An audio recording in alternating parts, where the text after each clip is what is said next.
Good morning. Welcome to another one of Drew's Book Reviews. Hope everyone enjoyed their holiday season and New Year's. So this will be the first review of 2018. So what we have today is Magnus Chase and the Gods of Asgard, first book in the series titled The Sword of Summer. So imagine for a moment that you are a homeless street kid who has been running from everything he's ever known for the past couple years. You don't believe in any gods or God, and you've been trying to keep away from the very family that your mother, before she died, warned you about. Primarily your uncle. Then one day, you find out your uncle and your cousin have been looking for you.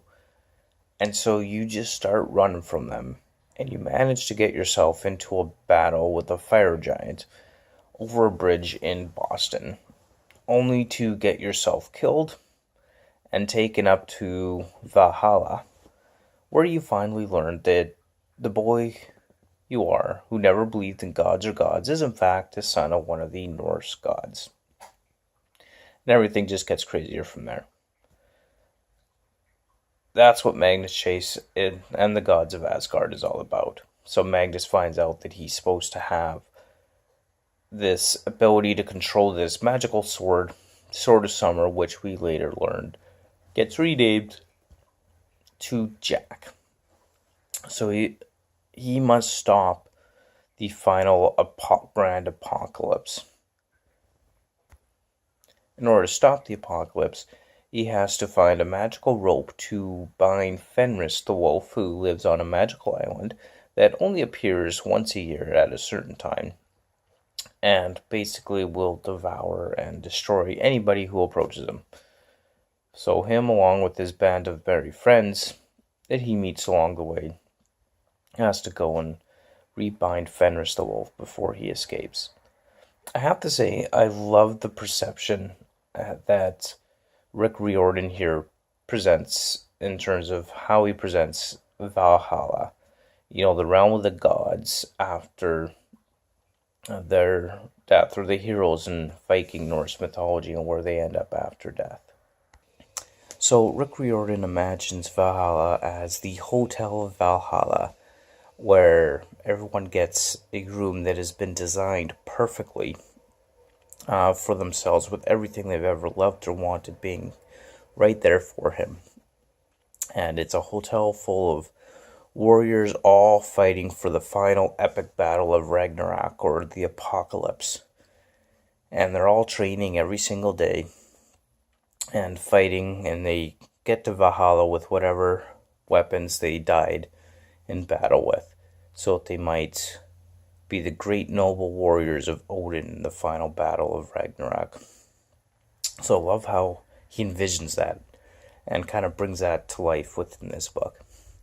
Now, I gotta be honest, one thing that I've kind of struggled a bit with Rick Riordan's books is really thinking of a lot to say about the books themselves. Mainly because I find that they are books that don't have a lot of depth or story to them, but at the same time, they're books that are just these exciting adventures using the mythology of the ancient gods, whether that's the Greek or the Roman or the Egyptian, now the Norse gods. And so that's kind of been my struggle there. Just there's not a lot to say about them other than they're fun, fast-paced, high energetic adventure type books, which I absolutely enjoy, but doesn't leave a lot to discuss with regard to the characters and and storyline and that sort of thing. But overall, still a really good read. I really do enjoy them, and I expect I'm going to be reading Rick Riordan's books for quite a while to come. I have no doubt. Overall, love Magnus Chase. Like his other books, full of witticisms. They're funny. They're just some fun adventures with the ancient gods in modern era.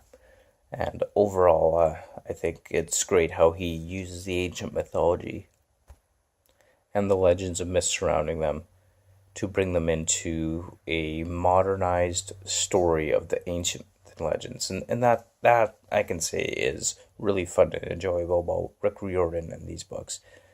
But yeah, definitely worth taking a read into, definitely worth enjoying, and I hope that you enjoyed this review. And as always, don't forget to like and subscribe below, as well as comment. And the links to my Twitter feed and Facebook page will all be in the description below. So of course at Twitter at Drew's Book Review and Facebook.com/Andrew's Book Review. I'll make sure that I put all the links in the description below. And of course, stay tuned. Next up is a classic one I've heard a lot of good things about, but haven't got around to reading yet, The Life of Pi. So don't forget to like and subscribe, and stay tuned for The Life of Pi coming up next. And thank you so much for watching. Hope you're having a great day and had a great New Year's.